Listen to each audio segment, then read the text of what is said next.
I'm JJ Perez with Inside Runner Sports. That's Greg Lucas, San Antonio Express News. We are back to recap UTSA's 39-27 loss to Army in Week 3.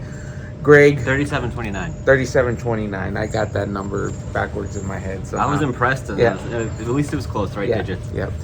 Greg, the Roadrunners have a new starting quarterback today, but I think I want to start on the defensive end where it looked like Army was virtually unstoppable tonight. 6 for 6 on fourth downs, 65 rushes, and just it looked like the Roadrunners were out physicaled, and Army won in the trenches tonight. Yeah, I would have thought that this game would play completely differently from how it did, because UTSA's defensive front has been regarded as the fantastic team for a long year. time, and I thought through 2 games looked great. And it just seemed like when you look at a team like Army where they have a lot of these different option elements, even though they're not in the traditional triple option anymore, it's still a situation where if you can usually create penetration and be disruptive up front, you can just shut down a lot of the things that they want to do before they even get to their different mesh points and do all these different things that can be confusing. And so I think that it was really, really surprising the extent to which, right from the opening drive and through the whole game, essentially, Army was able to string together these really long possessions and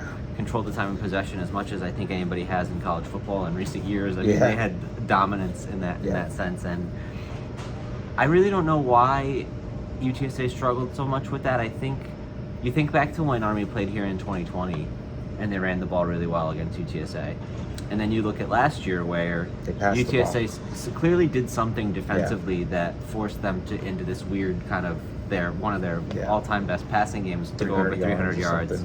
And then this game, I don't know if it was a case of maybe UTSA just expected to be able to win those matchups up front and kind of played their base defense and didn't get too exotic with the things that they were going to do to try to slow Army down. But those matchups did not go the way I thought, and if they don't go the way that the coaches were anticipating, I think that could undermine your whole game plan pretty quickly. So you don't want to panic too much in terms of what it means for the rest of the season, because that unit has been so good and because you won't play another offense that looks like this. But it certainly was pretty alarming and very much not what I was expecting. Yeah, very skewed discrepancy with the time of possession, 45 to 15 minutes, 44 to 15 minutes or something. And I mean, even at that, it's kind of a role reversal of the season, because we saw the offense get some production, and we'll jump to the offense in a second, but just to close the book on the defense, I think we saw Trey go down in the second quarter. Yeah, it looked like an ankle. We'll see. Yeah, I don't think he came back. I don't know how much of an impact that had. It just, UTSA couldn't get these guys off the field. Yeah, when you go 6 for 6 on fourth down, that's going to go a long way, and maybe they were close to generating something somewhere if they could have got one of those to flip, because obviously the game came down to the final possession or two. It's interesting that UTSA hasn't forced a turnover yet this season. Right. And 3 games. Generally, this is a hard team to force a turnover against because they ran the ball 65 times and barely throw it. But at this point, it's starting to become a trend, and it's really fascinating because I think turnovers come down to luck a lot of times. Either you get them or you don't, but there's certain factors that lead into it. And I wouldn't expect a team that rushes the passer as well as UTSA has.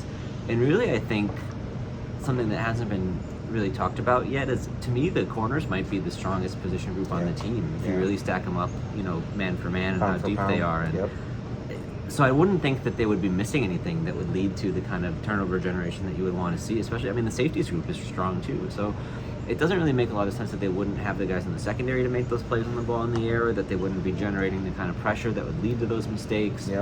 Maybe they're just tackling wise not looking to rip or punch the ball out the way that some of the opponents are, but I think it's probably just a weird oddity statistically that it might even out over the course of time, but it's been impactful that they haven't been able to get that done in these games. I didn't notice watching the game. There were a lot of comments on my social media about shoulder tackles or missed tackles tonight. There's been times in the last couple of years where that was blatant and it didn't jump out to me immediately, but I'll have to go rewatch it. There's a reason Army's getting that many yards. They're a physical team. That may be the most physical team they've played so far. A lot of times it felt like they might have had the play bottled up, or the guy would just run into a pile and then he's coming out of the pile. That quarterback had some juice though. Let's give him some credit, right? And they even he hit for, what was a key drive there where he hit 2 long passes. Well, the first one was somebody else threw it. That was the double pass, right? But that was right after the onside kick that I thought UTSA would have had. And that's another moment where if they get that, maybe the game plays a lot differently too. I think that was certainly there was a lot of things to be concerned by. I think when you give up that many yards to Army, that's the number one. That's the number one takeaway of the game and the biggest thing that went wrong. But even within that, for UTSA to be as close as they were to making the comeback and to have a chance at a tying drive with less than 5 minutes to play, when maybe, I know there's always people mad about penalties, but I think there might have been 1 or 2 missed calls that were pretty blatant here. Pass interference here down there was pretty big. And how much of a difference that onside kick could have made, which is just another matter of momentary timing kind of thing. Didn't hit it. There were a lot of ways UTSA could have won this game, but I wouldn't say that they deserved it. I don't know. So all the defensive struggles, they do come up with one stop at the end. UTSA gets the ball, I think 4 or 5 minutes left. And it looks like they're going to have this late game magic once again. I don't trust it without Frank in there. Well, and a key sack on 3rd down kind of just stymied that. And we saw a little bit of shuffle along the offensive line. Let's just jump to the offense there. Well, I think Eddie Lee played great. Near 70% completion, 3 bombs for touchdowns. But just no offensive consistency, even though they were able to put up the points in just 15 minutes. They're just not out there that much. I think probably they did a decent job, but you don't realize that Army is scoring every possession because it takes so long. 7 out of their first 8 It's a lot to ask the offense to keep up when the other team is scoring literally every possession. And I thought Eddie Lee looked great for maybe early on there might have been 1 or 2 throws that were less than perfect. Right. He wasn't way off on anything. It's important to note that he didn't turn the ball over. Kavori and Barnes fumbled on the second play of the game, which is another one that kind of puts you into a little bit of a rut early. But Eddie didn't make any kind of mistakes that led to turnovers. And I thought, the throw to McEwen down the middle, what was it, 72-yard touchdown is you see some things. He let that rip, man. In a lot of ways, the ball looks better coming out of Eddie Lee's hands than it does Frank. And Frank is the best player to ever come through here for so many other reasons. But you see why there's some tantalizing potential there, because I don't know if that opens up things at the offense that you don't do with Frank, just because maybe some of the arm talent is a little bit different. But you see where once he gets that experience under the belt, they might have something there. And that's to say nothing of Owen McCown, who could potentially end up being the starter down the line too. He's got a lot of talent as well from everything we've heard. I don't want to bang too much on the offense this week because they've gone through it the first 2 weeks. They did their part, I think. I feel like it was a good offensive game overall. You would have wanted, obviously, that last sequence was. I don't think there were a lot of offensive line breakdowns. I feel like every game I've said, I would have thought that the offensive line would have a harder time than they did. Against Houston, I thought they'd kind of get manhandled, and they sort of held their own, and there were some rough moments. And against Texas State, I don't remember it being too alarming, considering Texas State manhandled Baylor. And so I would have thought, maybe they gave these guys some issues, and the offensive line held up pretty well there. You mentioned that sack on 3rd down. I would think it was Walker Beatty got beaten on the left side, but it wasn't like it was every play he was getting pounded or something like that. For a guy who is still relatively new to the position, all things considered, he's held his own at that spot, I think, through the year so far. 3 different starters today shuffled around the offensive line, so I thought they did. I have to imagine that the idea there is let's just put the best guy we can at right tackle. And they went with Ernesto. We saw Demetrius Allen just not able to hold up injury-wise. Even this week, Jeff Traylor said he was going to be limited to about 25 snaps if he could play. And then, who's the guy from Central Catholic? I'm blanking on his name. Ben Rios, I think. No, the other one. The one who actually played. Marshall. DeAndre Marshall. Yeah, he played a little bit or he played mostly last week against Texas State. Half. And I think he's still got a lot of growing and development to do. He's just probably not ready to be a high-level starter on the offensive line at this stage in his career. And so I understand why they would want to put Ernesto out there. And then if they think, Luke Lopez is the 6th best offensive lineman that you can put in at center when you have that need. And I think right guard, it just seems like, you said Terrell Haynes, you saw him in there but maybe not all the way. So might just be nursing some injury there as well. So for being shuffled, I don't think that the offensive line was the problem, because generally I don't think the offense was the problem. What's your review of the offensive play calling so far through 3 weeks? I mean, UTSA had pretty good run average today. It just seems like they didn't run the ball much. That was probably a function of not having that many opportunities. I mean, they were down 14-0 before they had 3 plays from offense. It's hard to say, especially in the moment right after the game.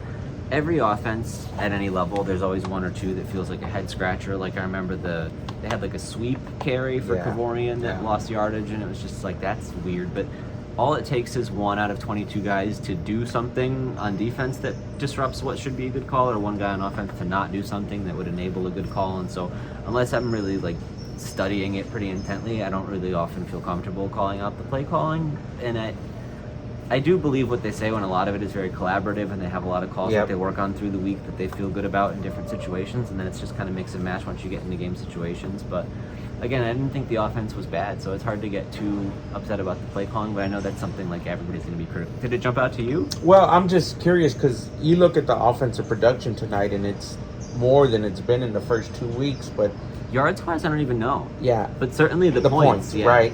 But you look at the Hail Mary before halftime. Right, that's the other 2 long passes he's had, and those are not atypical in this offense, or typical of this offense.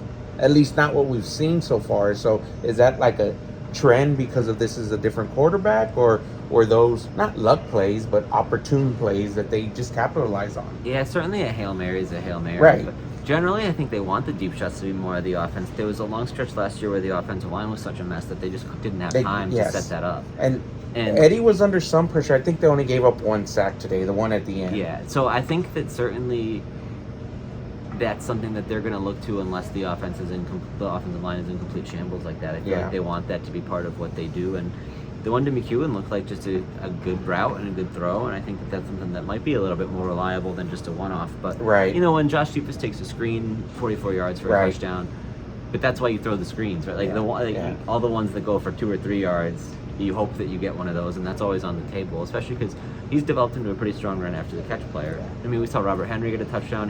It looks like they have a pretty good stable of running backs. So I do think it's a valid point, and one that on the rewatch I'm going to be looking for is if they could have run the ball more at different stages of the game, and maybe that evens out the time of possession a little bit, especially since they were having some success average-wise. But when you are trying to make up ground on the scoreboard, like 2 they scores were down right at a jump street, and they were down 20-7 at one point, and they were just playing from behind the whole game. It is pretty natural to slip into a habit of wanting to throw the ball. Yeah. And again, Eddie Lee had a pretty good game, so it's hard to fault him too much for that. Yeah, and I want to say Eddie Lee threw it off his back foot, that Hail Mary. So the kid has a strong arm. I wouldn't mind seeing more deep shots. Yeah. As long as we'll see how long he's back there. Well, let's talk about that. Someone asked Jeff Traylor about Frank Harris playing in a non-conference game versus conference, and it seemed like he didn't rule out not playing him next week at Tennessee. Yeah, I tried to ask something like that on Tuesday or Monday, and Jeff took it as like a how much they have him run the ball question, which is not what it was. And I'm glad that somebody asked it in a different way so we could get that answer. And he didn't, Jeff didn't directly say that, but there was some focus on Temple and the fact that that's going to be a 0-0 start for them. And I think understanding with or without Frank next week is going to be a very difficult game going to Tennessee. Yeah. So Frank didn't look awesome just moving around. He does seem to be limping pretty heavily. Yeah. I guess it could be encouraging that I don't know if he switched at some point during the game, but certainly he took it off. He took his medical boot off. I don't know how often. I don't know when that happened, but I saw him screaming at the ref on the PI. Yeah. So I don't know if that was from the time he came out after warm-ups or what, but at some point he didn't feel the need to wear that boot anymore. So it can't be bothering him too terribly much, or at least not where the trainers feel the need to mandate that 24/7.